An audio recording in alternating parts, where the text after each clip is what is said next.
In the residential rooftop solar mounting space, Rooftech has been a trendsetter.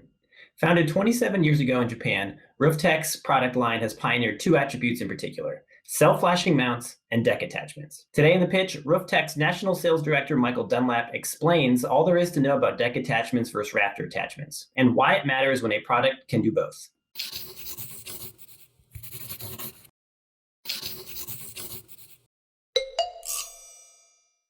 Well, hey, Michael, thanks for taking the time to chat.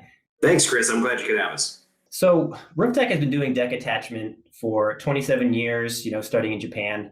And when you brought it here to the US back in 2013, thereabouts, there was pushback from installers. And now I'm seeing quite a few deck attachment options out there in the marketplace beyond Rooftech. So I guess, why the shift, and what are the virtues of deck attachments to begin with? Definitely 5 years ago, decking attachment was unheard of in the US, and there was a lot of pushback because it was so unknown. People were just so used to using the rafter. I mean, structurally speaking, the rafter is the solid port, and the sheathing in between's got a little flex. So it scared a lot of people. In the beginning, people who tried our product were mainly trying it on the rafter. And then it got to the point to where they had to use it for a decking project for whatever reason. And then at that point, it would be about educating. We've done this much testing. We have these results. This is what it's going to get you to a safe, sound decking attachment that you can use as a supplemental or for the entire job. And it was really just based on field data, study, testing, structural viabilities, and then, of course, the safety factors that are also included in normal wood connections. And as you mentioned, in the industry, we have seen that shift. There has been a lot more research outside of Rooftech, who's been doing it for 27 years, regarding decking attachments. Now there's been field data that's been collected. There's been studies that's been collected about versus attaching to your standard roof sheathings versus rafter. And all of that data has conclusively come back as basically saying that this is a viable option, not exactly on the same type of installing as a rafter install, but certainly a viable option. What are the concerns then, versus attaching via rafter? So when you're thinking about a structure, the structure has bones, and like a human, those bones are the rafter or the framing members. So typically those are the strongest. And what we're talking about is attaching in between the bones to, let's just call it the muscle of the roof or the skin. So there are different strength values there. When you look at our pre-engineered reports, we have values for both decking attachment, rafter attachments, and something that no one else does, a combination of them too. So when you're looking at the rafter values, those values are definitely higher when it comes to downforce because it's more of a structure, more of a bone. It's not going to flex as much. And when you're looking at the downforce attachments on the decking attachments, those are a lot less. When you're doing a installation in northern Michigan or somewhere else that gets a heavy amount of snow, northern Minnesota, those attachments are going to have mainly rafter attachments. And if you want to use decking attachments, those spans have to decrease to compensate for the amount of point loading on the roof.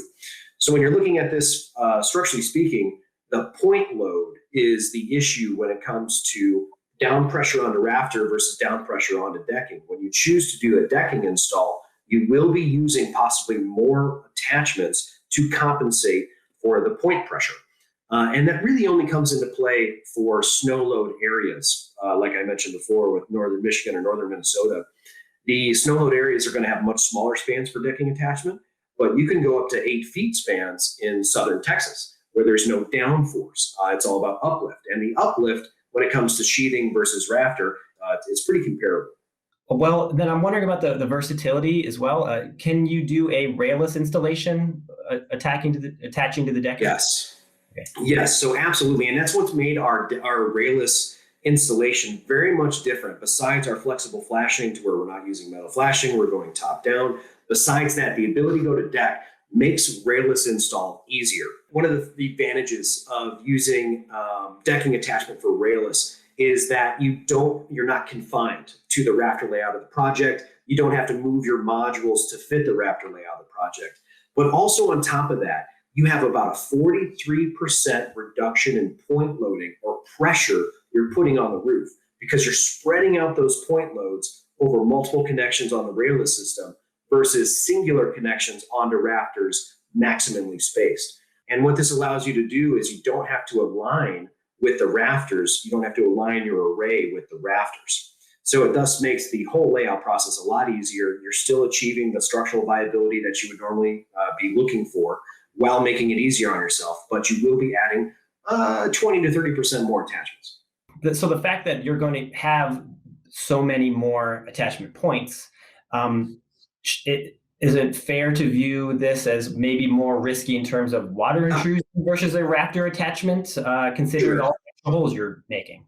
Right. It's a very common conception. The more holes I'm putting on the roof, the more possibility for water intrusion.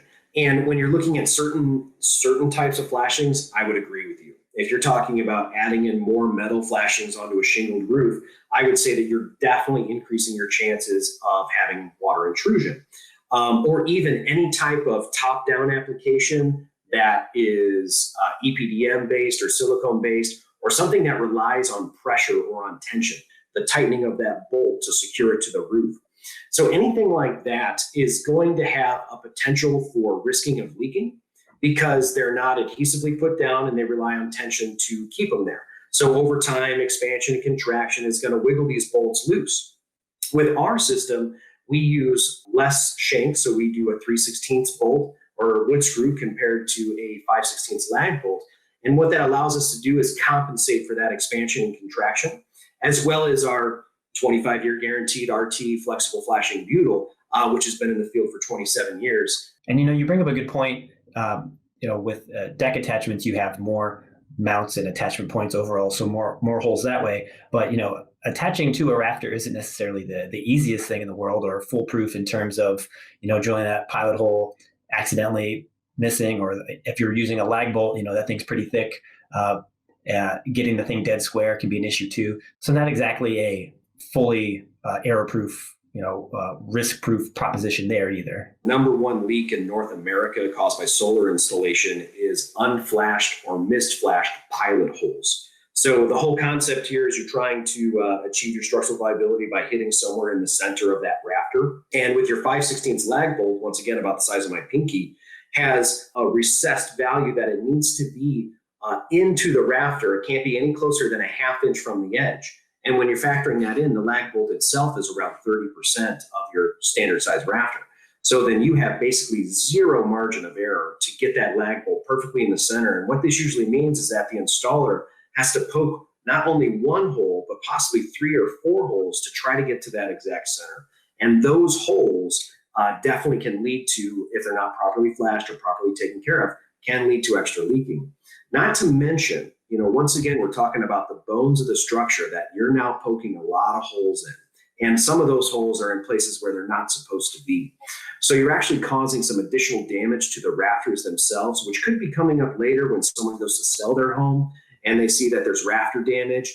That person may be required to repair that. Also sinking in roofs, or overall just decreasing from the structural viability by poking holes into the bones versus poking holes into the muscle, which is in between. It's definitely a safer approach, even though you might be using more attachments. The whole concept is that where it's a quality attachment and it's faster. So the time is still worth it for you to do this approach to limit your liability. Can I do both if a design needs it? Or not even if a design needs it necessarily, but like, what if I kind of goof up? I miss a rafter, Sure. and our plan was a rafter there. But now I'm like, well, maybe can I go to deck there? And then what does that do if I do that? Right. So that is definitely something that also sets us apart as we see these other companies doing decking attachment. Because we've been doing it for so long, we figured out all these different ways that it can be done. And one of the most popular is a combination of rafter, deck. So like when someone says, oh man, I don't want to go full deck on this job because I got a little bit higher snow load and I don't want to put my mounts down every 18 inches or every 2 feet. You can expand your spans by choosing a rafter span, which may be 4 foot, and combining it with your decking span, which may be 2 foot. And then you can go rafter, deck with a 3 foot span. That's simple numbers, but it's the same type of calculation. Also with that, with our new product, the Mini 2, which is going to be officially released actually tomorrow on the 12th, there's mounting options that are different. So it's kind of hard to see here, but right now the rafter would be normally mounted here. If you pop your 2 screws in and then you notice that you're not in the rafter, we actually now have engineering reports that will support putting rafter screws in on the side of the mount to achieve your rafter value and supplementing with some decking attachment. So if you're not that close to the rafter, you miss by quite a bit, you turn it into a regular decking attachment by adding more screws. If you're just off of it a hair and you can put your rafter screws in on the side, you can now still treat this as what we call an offset rafter attachment. But the whole idea here is that we're giving the installer options. They can choose rafter, they can choose deck. If they make mistakes, they can make a rafter attachment, a deck attachment, or they can choose the hybrid option. And all of these options are within our maximum span calculator online. So literally from the job, you can pull up your phone and it's either, I made a mistake or I need to double check my maximum spans, and it can all be accessed from your mobile. That was I guess, where I wanted to go next, just to, in the situation like you laid out, like, okay, we have to adjust, how you have to do extra calculating that. And now you're saying you have a new calculator on the site that will allow that to ease the transition, huh? Right. It's a really great tool. And, Chris, if you've ever been on a job site install, I try to go on as many as I can. The majority of them are typically have to involve redesigns. Someone didn't factor in a stink pipe, or someone didn't factor in a skylight or a chimney or whatever it may be. There's usually a little bit of a disconnect. So to give the installers the ability to make these on-the-fly changes very simply with the products they already have is a game changer. They don't have to send it back to the office and have them do a redesign, double check spans. They don't have to worry about, in a lot of cases, having to find the right rafter, which the designer thought would be there, but it's not there. So these all just give the installer more opportunity to basically be the master of their own job and do what needs to be done, because in the end, they're the ones on site doing it. Well, hey, Mike, thanks for walking us through all that. I guess just to wrap up, where can we go to find more information about Roof Tech and maybe access the calculator that you're talking about? Yeah. So definitely visit the website, roof-tech.us. And on there, you will see that we have our Apex estimator, as well as the mini span calculator. So ultimately, we try to keep all of our information up there. So if you need a PE report, you need additional documentation, compliance letters, we try to be as open as we possibly can, as transparent as we possibly can with all of our engineering data, all of our testing data, so that anyone can go on our website and check it out.